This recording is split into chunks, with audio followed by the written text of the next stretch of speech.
Welcome to the Israel Bible Podcast. My name is Cindy Parker, and I am an author, a speaker, and the professor of Holy Land Studies at Israel Bible Center.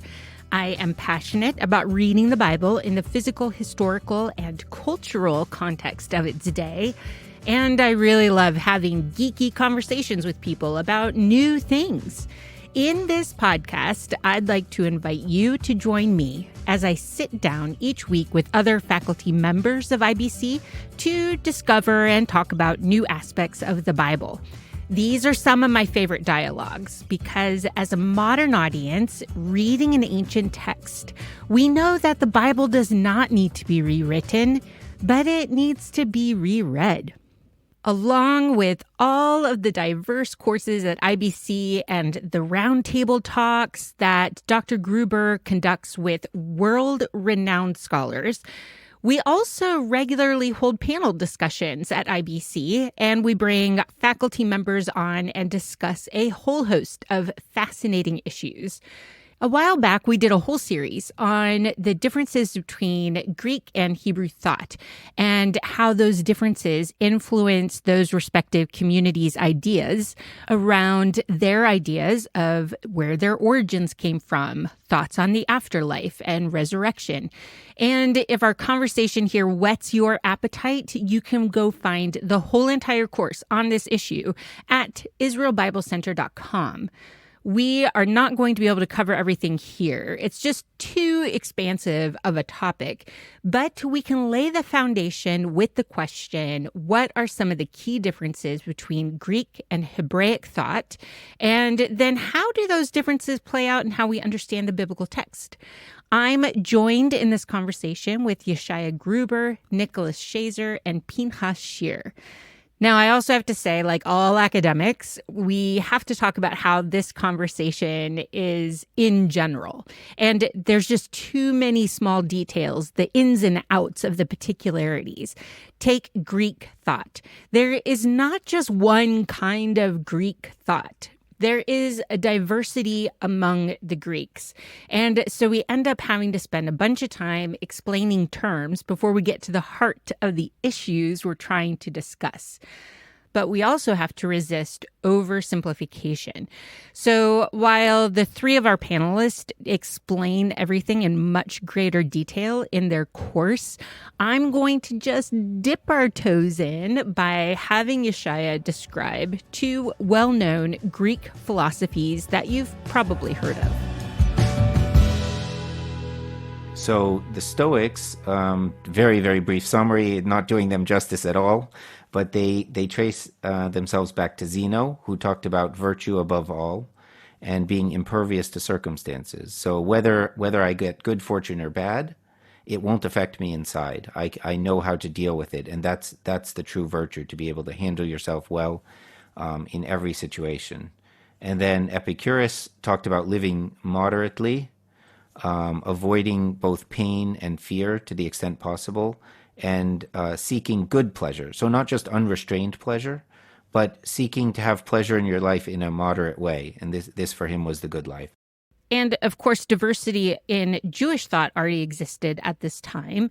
There were people like the Pharisees, Sadducees, Essenes, and Zealots. And here on the podcast, we covered the particularities of all of them. So if you missed it, or if you want to refresh your memory, then go back and listen to episodes 10, 11, and 12. For our sake here, we're simply going to recognize that there's diversity in both Greco-Roman thought and Jewish Hebraic thought. Now, Greco-Roman thought formed the majority culture. So how did Jews communicate their point of view so that Greeks would understand, or at least not write them off as barbarians? Which is what the Greeks were really fond of doing to people not as enlightened as them in philosophy. Well, certainly Josephus also sought to portray those Judaic ways of thinking in a way that people could understand from within the concepts of Greek culture and that they would appreciate, as you're saying. He called the mainstreams of thought in the Jewish culture, the Judean culture of the time, philosophies.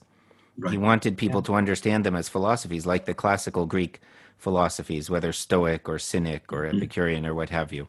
So there are many points of Yeah, the great comparison teachers there. of Israel were the sophists. That's how you called them. That's that same language we saw before. Yeah. Yeah, because this implied in that Greek culture, it could imply at least, seekers after wisdom were people who were skilled in wisdom. They had sought knowledge, they'd become trained, they were teachers, they were the sages, essentially. The sages is a translation of the term that is used in the Talmud, later rabbinic writings for early rabbis. Um, and they also adopted many Greek terms and Greek forms of reasoning into those writings as well. Okay, but if they are framing their ways of thinking in terms that the Greeks would understand, and if they're adopting some of the Greek forms of reasoning, as Yeshaya was just saying, then were there actual fundamental differences between Jewish and Greek thought? There's a huge disparaging chasm between what Greeks would think of themselves and what Jews would think of themselves, because as you read the story of creation, it will be entirely different. You have one God versus many gods. You have the mythologies, sort of say, the stories we tell of our own origins are completely different. And therefore, the values which would come out from those stories, will be entirely different. Beliefs, values grow into actions and behavior. And so Greeks behave the way they behave because what their myths tell them who they are and what their gods are and what their gods tell them to do or model for them. And the same thing with Jews. Jews follow a pattern which is laid out for them. So two cultures, two worldviews, which are coming from very different points of origin. And therefore, they would really have a hard time coming together on a lot of the core fundamental issues. That's where the differences are going to lie. In the periphery, they might agree, but in a lot of core issues, they would have really hard time coming together. I think that the last thing that Pinchas said was really important. And he talked about fundamental differences in, quote, points of origin. Right? This is extremely important. That what I think Pinchas means, and Pinchas, you can correct me if I'm wrong, but you mentioned creation. Well, yeah, when you take a text like Genesis, and then you take a text like something from Hesiod or from Homer, you're going to see a completely different set of fundamental beliefs about God. That is, different understandings of what we would call theology. And so when it comes to creation, the cosmos, right, with what's around us, and understandings of God, Hebraic thought, and maybe that's a better word to use for now, if we're talking in terms of the Hebrew Bible, the text written in Hebrew, say in Genesis, so Hebraic thought versus early understandings of Greek theology, those honestly are going to get fundamentally different. The only thing that I would add is that over time, these things start to get closer, depending on the communities that we're talking about and the textual traditions that we're discussing. So Pinchas is completely right. You start from, I think, quite disparate points of origin, and I think sort of slowly but surely there's kind of like a magnetism over time, but not always. And I don't think it ever gets all the way touching. It kind of depends on the group or the group of texts that we're dealing with. But I would say that there's some gradual progression and development between the two groups of thought.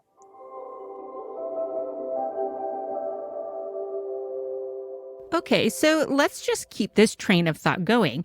Speaking of creation narratives as fundamental to identity, and also thinking about how slowly these points of views are getting closer, I'm going to pull in a part of the conversation that the panel had about the word logos.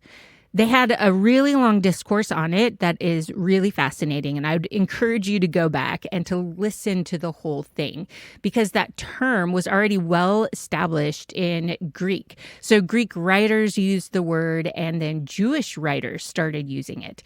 But I'm really curious why a Jewish author of the first century, writing in Greek, would repurpose a well-known, well-established Greek philosophical notion of logos. And in doing so, can it still preserve the Jewish concept being communicated? Philo does with Logos the same thing that what Josephus does with sophists. He has a agenda, and his agenda is to make a connection between Jewish culture and Greek culture, and to show the Greeks that Jews are not completely out there, a bunch of long-haired, bearded guys, who don't know anything about anything. So they are also smart. They also understand these things. So to me, however, I see a huge dichotomy between how Jews use word logos and how logos appears in Greek texts. So like saying, when we talk about logos, really shows up in a lot of texts that talk from the metaphysical point of view, right? The origin of the world, how the world came to be, so let's say the creation stories of the Greeks. This is where logos shows up. Logos is the agent of creation, even for the Greeks. Through the logos, the world came to be. And so maybe John is, kind of jumping on that when he gets into his prologue, and that makes sense. But then I see one major difference between how Greeks see the logos and how Jews see the logos. And the big difference is, for Jews, logos is personal and personable, okay? For Greeks, that does not exist. You can read about logos all you want from every Greek text beginning from 500 BCE and further, and into later times, and you will see that every single time the word logos is being used, it is used as a reason, it is used as a matter, it is used as a thing, principle, anything but a personable way. When you get into Memra and things like that, Memra is always an avatar for God. It's the Shekhinah. It's this idea of God's manifestation to the world. And so in that way, you will always see Memra personable. Why? Because God is personable, but you're not going to see this in Greek texts. I mean, and Philo is unique because while he's using Greek language, he's really using Jewish conceptualization of logos. Because if you trace through Philo's texts, you will see that he comes up with that personable idea of logos. To him, logos does things, thinks things, believes things, demands things, not, and those are all character traits, right? Because a principle, wisdom, some eternal, force doesn't really do any of those things because it doesn't have a character as a person would. I mean, these are big differences to me. So I see a huge dichotomy. It's just that Jews try to use the same language to create some sort of a connection between their culture and the Greek culture, which they're surrounded by. They're outnumbered all the time. Okay, now a question might be popping into your mind, or at least it is to mine. Do we know how people would understand the language? After all, there's a Hebrew Israelite text written in Greek. Is the translation enough to communicate the meaning? I think humans are creatures of culture, and I think if you put that verse in front of a Greek, he would read it in the Greek way, and if you put it in front of a Jew, he would read it in the Jewish way, and each one of them will see their own understanding in those texts, assuming that that text is speaking their language. That's just natural to us humans, and that's the difference. Now, regardless of how a Jew or a Greek or some would read this verse, how did John meant it? And that to me is a more important question, knowing that the gospel is attributed to somebody who is a Jew. So I would be pretty safe that he took the Jewish side of thinking on a logos. So anyway, that's my opinion. I would just say that it depends on the Jew you're talking to in the first century or the Greek that you're talking to. So for example, we saw Philo, right? Philo is one of the most highly educated Jewish people probably in the entire ancient world. So he knows both. He knows the Greek understanding, right, as some sort of ethereal, as Pinchas was saying, a principle, a matter, an idea.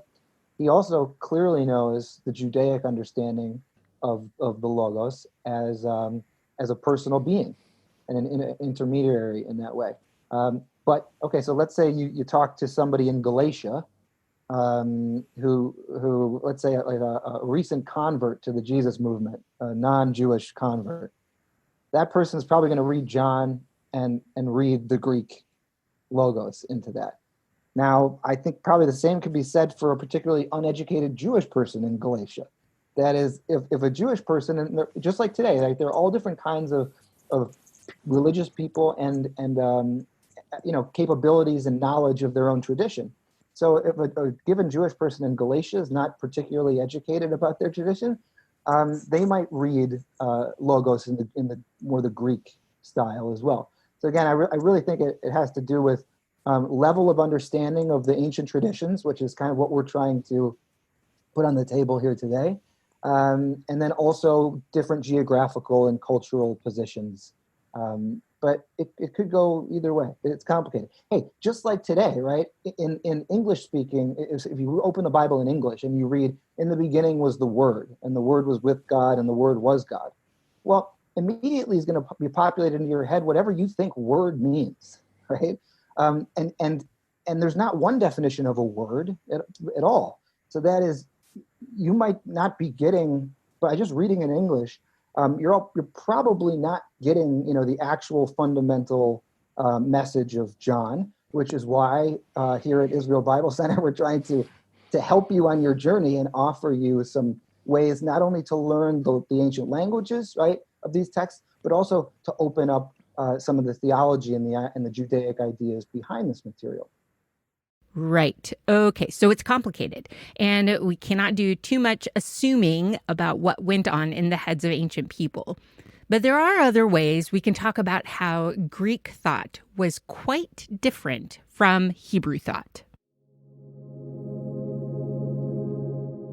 Here's a nice opposition of statements. Protagoras, a 5th century BCE sophist, Greek philosopher, said, man is the measure of all things. And we can contrast that with a statement in the Hebrew Bible from Hannah, the mother of Samuel. For Yud-He-Vav-He, the particular God of Israel, is a God of knowledge, and by him are actions measured. We can't characterize the entire culture just by a statement or two. But nonetheless, there are certain things that are representative or typical of a particular type of literature within the society. And I think these two quotations show something very important that has come up over and over again over the last 2 millennia in discussions of Hellenic and Hebraic thinking. And that's the idea of man at the center with his reason, or let's say humanity and human reason, as being the judge and the standard of how we determine what's right in life. Or is there a different way to determine that? And traditionally, the Hebraic way of looking at it is characterized as revelation. So reason versus revelation. And this is one of the ways in which people tend to characterize two prominent approaches that we find in these literatures. There's another difference that is looming large on the horizon, and it's the obvious one about what to think about God or gods. How did these two people groups think about divinity? Dr. Schaser takes on this question. Greeks and later Romans, who adopted many of the Greek gods, believed in many gods. That is, they had a diverse pantheon. There were gods that had more power than others. There's kind of a hierarchical ladder system, as it were. If you want to think of, in the Greek context, Zeus is going to be the sort of head of Mount Olympus, as it were. But Zeus has all sorts of different underlings, indeed divine wives, consorts, children underneath him. And Greeks, and again, later Romans, worshipped all of these entities. Highly populated heavens, as it were. Whereas the difference is with the, so that's paganism, or maybe, polytheism, to use another term. And on the other side, you've got Israelite thought, Judaic thought, and that is, yes, the heavens also are highly populated for the Israelites. It's just that they only worship one God. So they're not worshiping many deities. Essentially, they're saying, yes, these deities are out there, but our God, the God of Israel, is the best God and the only one worthy of our worship. So that's called often monolatry, or sometimes it's called henotheism, Heno theism. It just means a Greek term, interestingly. Another Greek term, that's right, yeah, henotheism, heno meaning one, theism, theos in Greek means God. So that is the worship of one God. It's not quite monotheism in the classical sense. This term monotheism was coined actually sort of in the modern period. it also is a little bit, it's a little bit confusing because mono also means one or alone. But when you hear the term monotheism, what often will be discussed is the idea that the Israelites believed that there was only one God in the universe, and that God happened to be their own God, the God of Israel. That's monotheism. But I think monolatry, as we have up here on this slide, or henotheism, is a much better way to describe the Israelites. They would have nodded to Zeus, as it were, and we'll actually get to Paul doing something very similar as we get to Acts 17. But they would have said, fine, yeah, Zeus is up there, but our God, the God of Israel, is much more powerful and certainly the only deity worthy of worship. So that's our difference between Judaic understanding of henotheism or monolatry versus a Greek-Roman understanding of polytheism or paganism. Mm-hmm, mm-hmm. And of course, in the story of the Maccabees, this type of conflict includes violence, a long war, bloody war, and questions of national identity and so forth. And then through the whole Second Temple period, the later Second Temple period after that, you have a constant question of, how much Hellenistic culture is legitimate for Hebrew people or Jews to adopt and so forth. I think now we can finally get to Paul. Mm-hmm. Or as I put it on this slide, the Jew Saul of Tarsus in Athens. Because if you read through Acts, you see actually this idea of a Jewish or Judaic way of thinking versus a Hellenic or Greek way of thinking is a major theme of Acts, actually, that comes up repeatedly as he's in fact traveling through the Greek-speaking part of the empire. What we have is chapter 17. It says that while he was waiting in Athens, his spirit was provoked within him as he saw that the city was full of idols. So this immediately tells you about this Hebraic and Hellenistic culture that we were talking about before. Again, a little bit stereotypical, but there's this henotheism or monolatry on the one hand versus polytheism on the other that is a constant feature of Jewish-Greek interaction in the ancient world. So it says, so he reasoned in the synagogue with the Jews and the devout persons. So that probably refers to non-Jews who were going to the Jewish synagogue, God-fearers, as they're often called in the ancient sources, people from a Greek or Hellenistic Greco-Roman culture who wanted to learn more about the Hebrew ways. He reasoned with people in the synagogue, Jews and non-Jews, and also in the marketplace every day with those who happened to be there. Some of the Epicurean and Stoic philosophers also conversed with him. Now, this is really interesting just because it points to the general context of the time. Greek philosophy is part of Paul's historical and cultural context. It's part of his daily life in this text.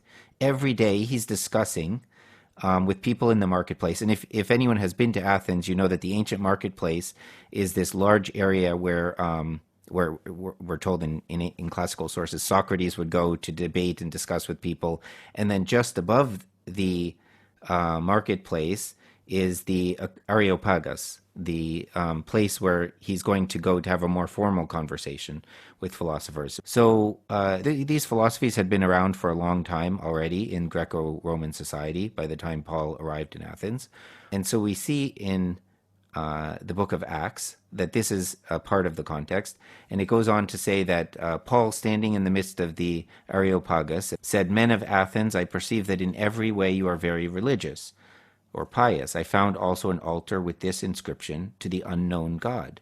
What therefore you worship as unknown, this I proclaim to you, the God who made the world and everything in it," and so forth. And then he goes on to describe his Hebraic conception of the creator of the universe, which is very much in keeping, I think, with the way the Hebrew Bible presents it, that, there are these different territories and peoples, and they all worship different gods.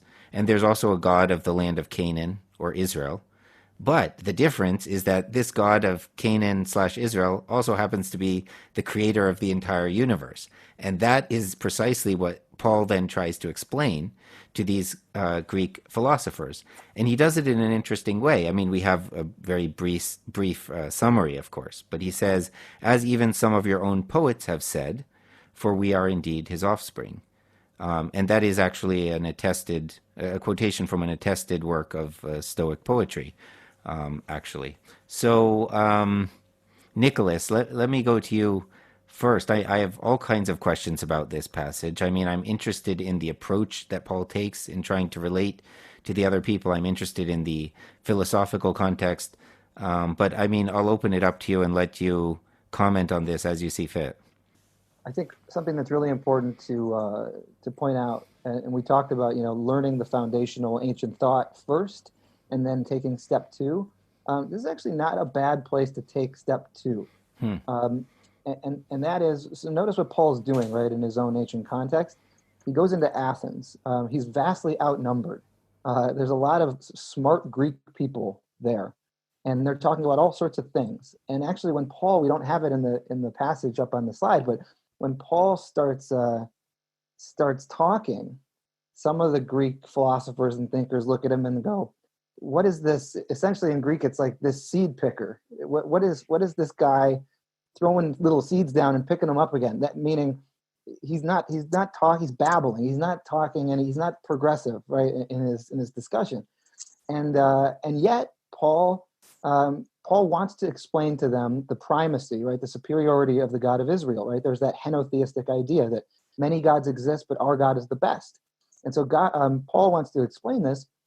And notice what Paul doesn't do.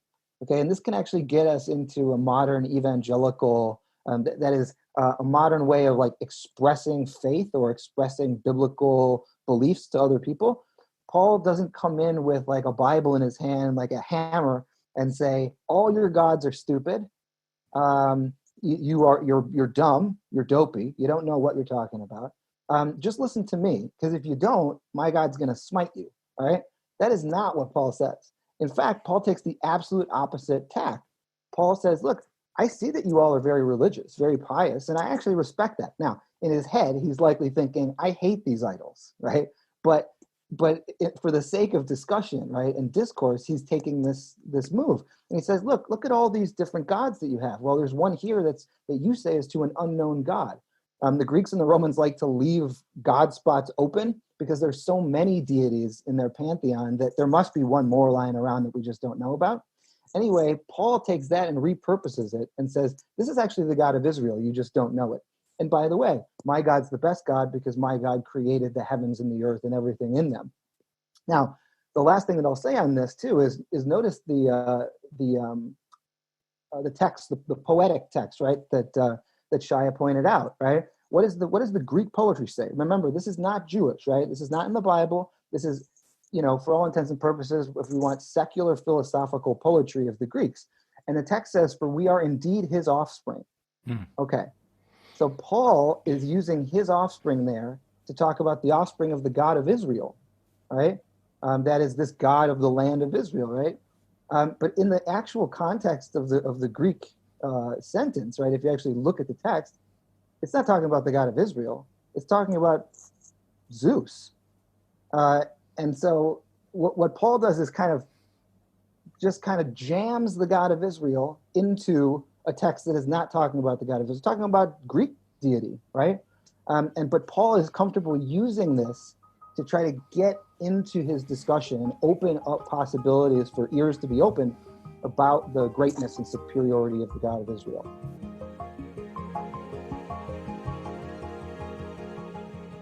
I simply collated thoughts that fell along a certain theme for this particular podcast episode. But if you really want to dig in, then go to israelbiblecenter.com and check out the New Testament courses. And there you will find a course all about the differences between Greek and Hebrew thought, vocabulary, concepts of origin, and the afterlife. You can really dig deep into all of the details. To make it easy for you, I'll just put a link in the show notes of the episode. Thank you for hanging out with me and being curious about all things Bible related. You will find helpful links in the show notes of this episode, including a link to sign up as a student of IBC so that you can have access to the large collection of courses and maybe even earn a certificate in Jewish context and culture. Thank you to Jeremy McDonald from Mason Jar Music for doing an amazing job mixing, editing, and crafting all the good sounds you hear. And I will see you next week.